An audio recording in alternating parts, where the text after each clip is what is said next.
In this video, we're going to talk about what the world best actually do to recover and why those who master this will never plateau.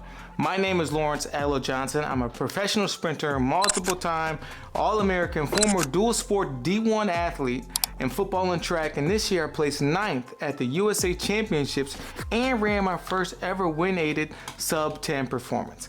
And every athlete who I train on a one-to-one basis for at least 6 months has set a new personal record either on the track or in our testing metrics, because results don't lie. So let's talk about it. I'll never forget this moment. One morning in college, right? One of my college teammates, this was back when I played football, had a 1 rep max of 225 on bench press, and he's been stuck there for years, right? But the night before, his girlfriend actually cheated on him.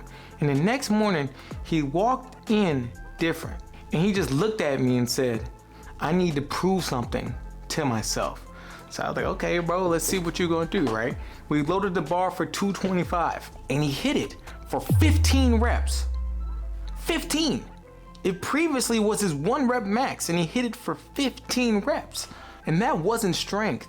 That was emotion aligned with purpose. And that day I realized something, that when emotion meets focus, potential break its limit.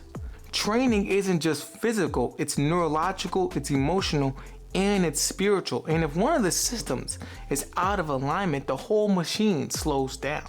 And that realization changed how I approached recovery forever. So most sprinters think of recovery just means just take a day off, sleep a little longer. But recovery isn't rest, it's precision.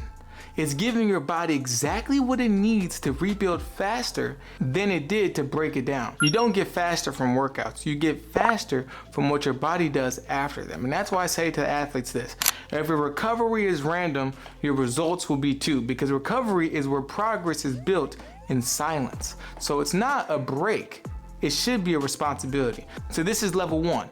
This is probably the most critical period after training, the 90-minute window. That's 1 ounce of water per 2 pounds of body weight. You want to add in electrolytes, that's sodium, potassium, and magnesium. Number 2 would be refuel. So that's 0.7 grams of carbs, an additional 0.3 grams of protein per kilogram of body weight within 30 minutes. And number 3 would be contrast therapy. So that's 10 minutes in the hot, 2 minutes in the cold. You can repeat that 2 times. And then number 4 would be a movement flush. So you can do a 10-minute walk or 20-minute compressions to help circulate the blood. And number 5 would be a recovery score. Rate the next day. What's my energy 1 through 5? If it's below a 3, you need to adjust all 5 of those things I said above. Or I guess all 4 of those things I said above. Now this is level 2. This is the evening rhythm, and this is where most athletes lose the battle. You want to put your phone down 45 minutes before bed. You want to take magnesium and zinc, and you want to take about 10 minutes of deep breathing before you go to sleep. You want to sleep within the same window, about 30 minutes every single night. Your nervous system loves rhythm. So if your bedtime changes daily, you'll never truly be resetting. So level 3 is morning activation, right? Recovery doesn't end at sleep. It actually starts again when you wake up. So it's hydrate 20 ounces of water with a pinch of salt and lemon. I like to throw in mobility as well. That can be 5 cat-cows, maybe 10 hip airplanes, and maybe 20 A-marches. You can do a cold shower 2 to 3 minutes at around 55 degrees Fahrenheit. And you want to write down your energy and soreness scores in your notes. Because right now, it's honestly not about perfection, it's about consistency and calibration. This is level 4, the weekly rhythm. So this is your day focused recovery. So if it's an acceleration day, you can do contrast and flush. Tuesday, if it's a lift, we can do tempo and sauna. Wednesday, if it's a tempo day, we can do massage and mobility. Thursday, if it's a max velocity day, long sleep and stretching. Friday, if it's a lift, let's do a cold plunge after the lift. And then Saturday, if it's speed endurance, we can do Normatex with a walk. Sunday, if it's off, let's just do reflection and quiet reset the next day. Because you never want to stack 2 high CNS days back to back, because your nervous system needs space to adapt and not chaos to survive. This rhythm becomes the foundation of my system. It's simple, it's repeatable, and it's measurable.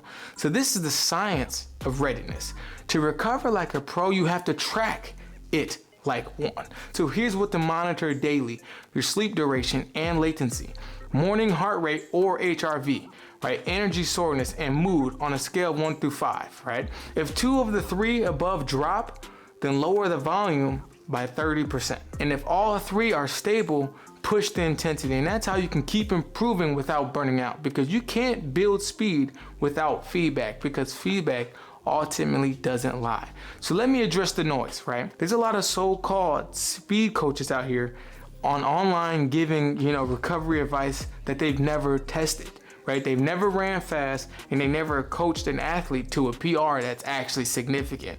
But they all talk like experts. They sell you on flashy drills, quick fixes. But here's the truth. You can't lead someone to a place you've never been before. So real recovery isn't a hack, it's a system. And the ones who's teaching it should have proof and not opinions. And that's why I don't teach how-tos, I teach how-I. Because this is lived, it's proven, and it's tested under pressure for me daily. So this is the invisible side of recovery. Every part of the process is physical, but it's also spiritual. Your nervous system can recover in chaos, and you can't expect peace under pressure if your foundation is shaky. And that's why gratitude, prayer, and stillness are a part of my daily rhythm. Because without grounding, without prayer, discipline will eventually feel like a punishment, because true recovery aligns the body, the mind, and the spirit all in one direction. And that's what makes training sustainable. And that's what actually keeps the dream alive.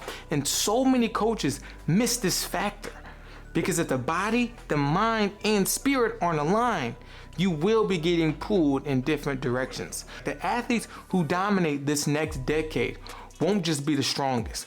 They will be the most structured, right? They will use systems, not superstitions. They will train smarter and not louder. And they will understand that speed is built in the recovery room long before it shows up on the track. Because the future belongs to the sprinters who build their lives around consistency. Those who protect what they're chasing like it's sacred.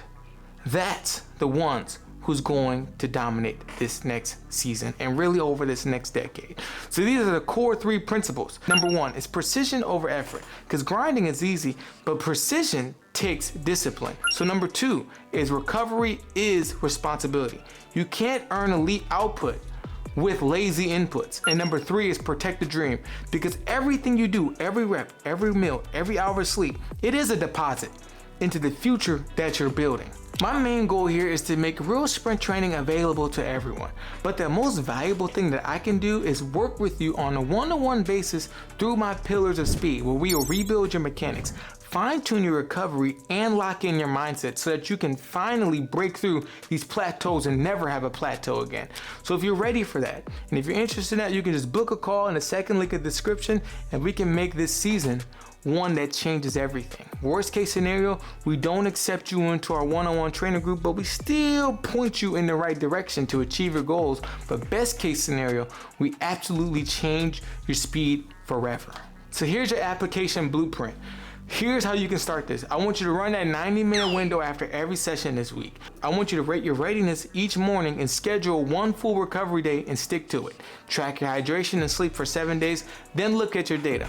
Watch your energy rise and watch your time drops, and ultimately watch your soreness disappear. And that's how progress compounds. So every athlete wants speed, guys, but few are willing to slow down long enough to rebuild it the right way. So if you stay disciplined and if you master the systems and the rhythm, the quiet part that really nobody sees, you will look up one day and realize that you became unrecognizable. And that's the point, right? You should constantly be evolving. There's no such thing as being stagnant. It's either you're improving or you're getting worse. There's no such thing as maintaining. So take what you've been given and multiply it to protect the dream. And that started all of this, right? Because the stopwatch doesn't lie, but neither does structure. So if you found this video helpful, make sure you subscribe, leave a thumbs up, and drop a comment in the section. What's the next video that you guys want me to make? And also, if you want to get faster for free, you can click the first link in the description and join my free community called Sprint University, and I'll see you guys in the next video.